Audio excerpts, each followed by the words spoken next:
नमस्कार, cooking time मराठीमध्ये सर्वांचे मनापासून स्वागत। आज आपण हॉटेलमध्ये मिळते अगदी तशीच पुरी भाजीची रेसिपी घरी करणार आहोत। पॅनमध्ये मी सगळ्यात अगोदर 2 मोठे चमचे तेल घेतलं आहे। तेल छान कडकडीत गरम झालं की यामध्ये 1 चमचा मोहरी, 1 चमचा जिरं घालायचं आहे। जिरी मोहरी छान तडतडली की यामध्ये घालायचा आहे कांदा। तर इथं मी 2 मध्यम मोठ्या आकाराचे कांदे घेतले आहेत। कांदा आपल्याला कट करताना छान बारीक कट करून घ्यायचा आहे। आता कांदा आपल्याला थोडासा परतून घ्यायचा आहे। यामध्ये मी 1 मोठा चमचा आलं लसूण पेस्ट घालणार आहे। आलं लसूण पेस्ट नक्की घाला, यामुळे भाजीला छान चव येते। आता ही पेस्ट पण आपल्याला कांद्यासोबत छान परतून घ्यायची आहे।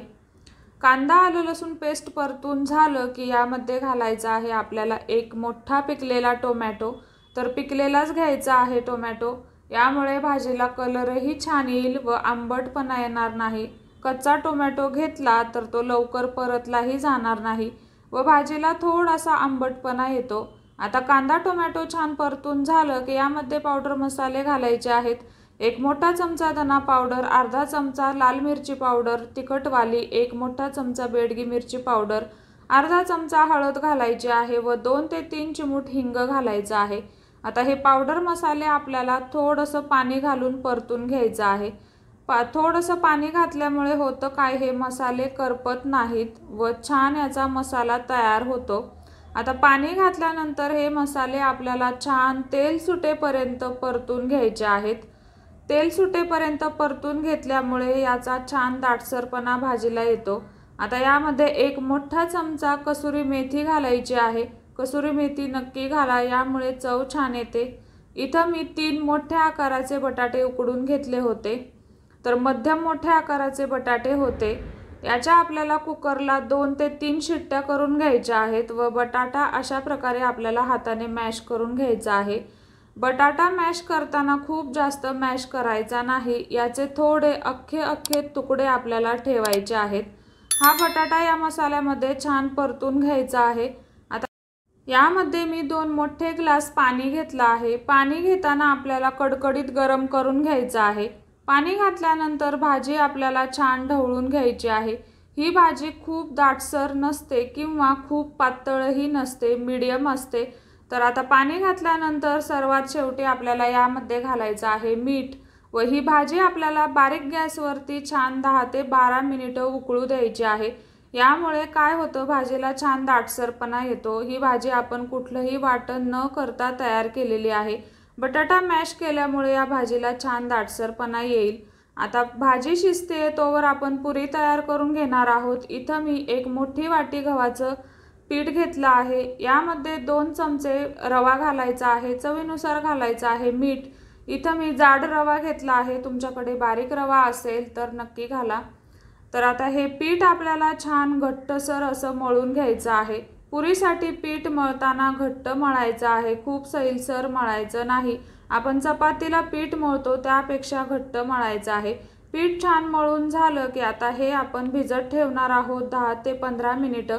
खूप जास्त वेळ पीठ भिजवायचं नाही, जर का जास्त पीठ भिजलं गेलं तर पुरी तेलकट होऊ शकते।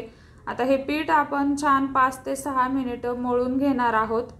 पीठ छान मळून घेतल्यामुळे पुरी फुगण्यास मदत होते। तर आता आवडीप्रमाणे याचे आपल्याला गोळे तयार करून घ्यायचे आहेत।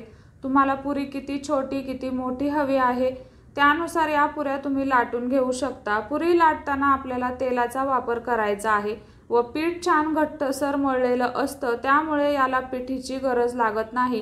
गव्हाची पिठी लावायची नाही, नाहीतर तेलामध्ये ती उतरते व पुरीवरती त्याचा काळपट थर येतो, त्यामुळे पिठी लावायची नाही।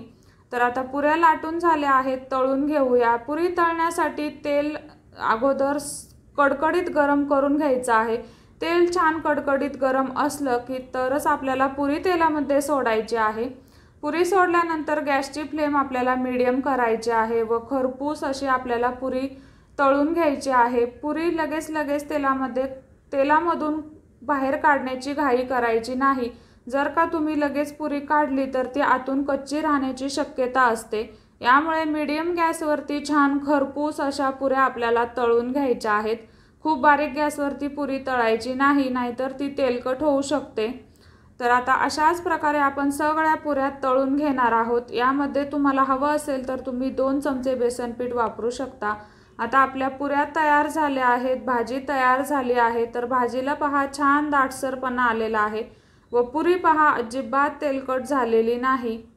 पुरी तेलकट होऊ नये यासाठी पुरीची कणिक आपल्याला घट्ट ठेवायची आहे व पुरी तळताना बारीक गॅसवरती तळायची नाही, हाय टू मीडियम फ्लेमवरती पुरी तळायची आहे। तर भाजी पहा आपली काय जबरदस्त अशी तयार झाली आहे, चवीला जबरदस्त झाली होती। ही रेसिपी तुम्ही नक्की ट्राय करा, अतिशय सोपी रेसिपी आहे व पुऱ्याही जास्त वेळ टम्म फुगलेल्या राहतात। अशा पद्धतीने जर तुम्ही पुऱ्या केल्यात तर कशी वाटली तुम्हाला आजची रेसिपी? आवडल्यास व्हिडिओला लाईक करा व चॅनलवरती नवीन असाल तर चॅनलला नक्की सबस्क्राईब करा। रेसिपी आवडल्यास शेअर देखील करा।